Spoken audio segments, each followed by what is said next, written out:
Good morning. This is a special NYNJPA weather video discussion for February 2nd, 2013. And no, it is not about any rodents in Pennsylvania or Staten Island forecasting for the winter. Although the way the winter is gone, perhaps they're going to be more accurate. I don't know. What I am going to talk about today is the potential for a very interesting clipper that will be moving through the region tomorrow. And considering it's Super Bowl and people are traveling and driving to their favorite locations to watch the big game, I thought it would be prudent to put out a video just to touch on the subject. That way you are adequately prepared. As you can see this morning, we're rather chilly, with temperatures basically ranging in the lower to mid-teens over the northern interior, upper teens to even a few lower 20s along the coast. That 20 degrees pretty much around Long Island. Other than that, we are in the mid to upper teens throughout the region. It is chilly, it is cold, it is dry. Winter is back. But for how long? Well, perhaps just another 20 days or so, and then I think we shift into a spring weather pattern. But for now, we have a very interesting clipper on the way. Now, this is the moisture from our Alberta Clipper. An Alberta Clipper gets its name because, well, it moves from Alberta, Canada, through the Ohio and Tennessee River Valley, and then off of the East Coast. They're usually fast-moving systems, and they usually don't produce a great deal of snow, but occasionally they can get a little bit intensified, a little amped up, much like they did yesterday along the southern New Jersey coast, where 6 inches of snow fell over portions of Atlantic County and Cape May County down through the much of central and southern Delaware as the low pressure system intensified as it moved off the coast. And a similar setup is possible with this low pressure system in this area of moisture. When we take a look at the infrared satellite picture, you can see our area low pressure over the upper Midwest, quickly diving to the south. See high pressures in control. For the most part for today, just expect scattered cloud covers, a few flurries here and there are possible, with temperatures struggling in the mid-20s to the lower 30s. It's going to be a chilly day today. Now, as this low pressure system approaches the mid-Atlantic coast, we're going to see a new low pressure system develop. Why? Well, let's take a look at the water vapor satellite picture. This disturbance right here with this strong jet streak is going to reach the mid-Atlantic coast and basically create a lot of what's called lifting.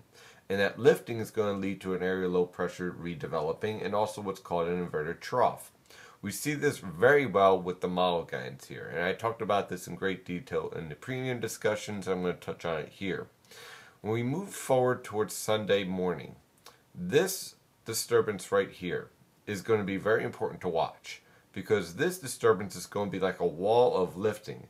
It's already producing some light snow on Sunday morning, tomorrow morning, over portions of central New Jersey. Now, in reality, I think what we'll see is scattered snow showers throughout the entire region, perhaps a coating, maybe an inch of snow for some locations. Really not that big of a deal. We can see those snow showers expand. Now, what's key here is that we're going to see a focus of lifting right along the coast, because we're seeing an increased gradient with the temperatures, and we're starting to see this convergence right here developing.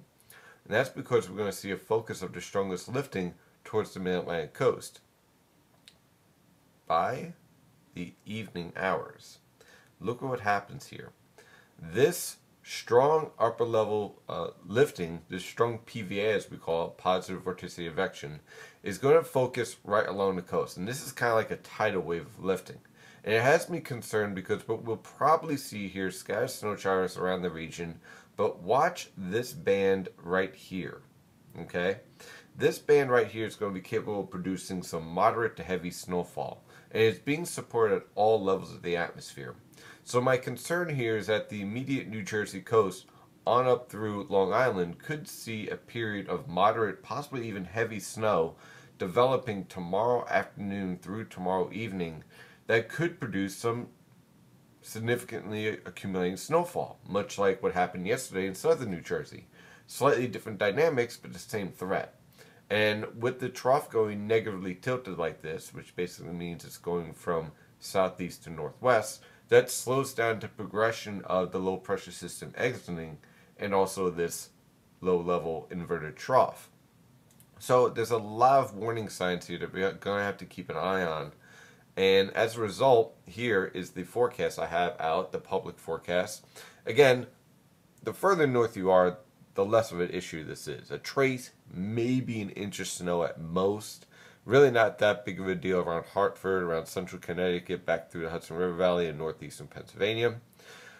The rest of the region, let's say like most of the Philadelphia metropolitan area, much of southern New Jersey, the northern half of the New York City metro, and also Connecticut, a coating to maybe 2 inches of snow. Again, this is all based on scattered snow showers moving through. You see a trace to 2 inches, really not that big of a deal. You have a dusting.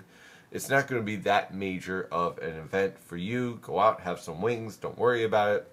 However, if you're on the southern side of Long Island, if you're on the south side of New York City, Staten Island, and of course Monmouth and Ocean counties of New Jersey, keep an eye on this disturbance. I'll be having live coverage through the day. Just keep an eye on this upper level disturbance in this inverted trough, because it's going to be capable of producing a band of moderate snow that right now I'm thinking 1 to 3 inches. If we get a really intense heavy band, like what we saw right here, if this portion of the band pushes into any portions of central New Jersey through Long Island, then you're easily going to be able to go up above 3 inches of snow. I have it up to 6 inches because I think that's a maximum. That is the maximum that I think can fall here because of the speed of the system overall and the progression of this inverted trough. I'm not saying that you'll get 6 inches. I'm saying worst case scenario, that is the max. But most locations I think will have a good chance of seeing 1 to 3 inches of snow out of this. And it's something to keep an eye on, especially with people driving and going to the, your favorite location to watch the big game tomorrow. So that is the forecast discussion for today. Of course, I'm your meteorologist, Stephen DiMartino. I'll be following this inverted trough potential throughout the day and into tomorrow. And if any updates or increases in the snowfall forecast need to be made, of course, I will make them. You can follow the latest weather information at nynjpaweather.com and nynjpaweather on Twitter and Facebook. Have a wonderful day. Stay safe out there.